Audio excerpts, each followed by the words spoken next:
Arabia அரசானது Saudi அரேபியாவில் வாழும் குடிமக்கள் மற்றும் குடியிருப்பாளர்களுக்கு மீண்டும் திங்கட்கிழமை வரை கனமழை பெய்யும் என வானிலை எச்சரிக்கைகளை தற்போது வெளியிட்டுள்ளது.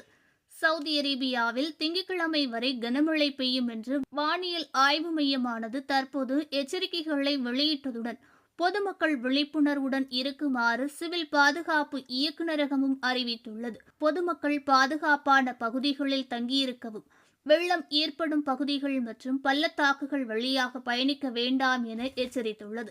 மெக்கா மற்றும் ரியாத் பகுதியில் தூசி நிறைந்த காற்று வீசும் என்றும் மிதமானது முதல் கனமழை பெய்ய வாய்ப்புள்ளதாக சிவில் பாதுகாப்பு பொது இயக்குநரகம் கூறியுள்ளது. தபுக், மதினா, வடக்கு எல்லைகள் மற்றும் கிழக்கு மாகாணம், ஹெயில், ஹாசிம், பஹா மற்றும் ஆசிர் பகுதிகளில் மிதமானது முதல் கனமழை பெய்யும் என எச்சரித்துள்ளது. ஜீசன் பகுதியில் லேசானது முதல் கனமழை பெய்யும், நஜ்ரான் பகுதியில் லேசான மழை பெய்யும் என தற்போது முன்னறிவிப்புகள் வெளியாகியுள்ளது.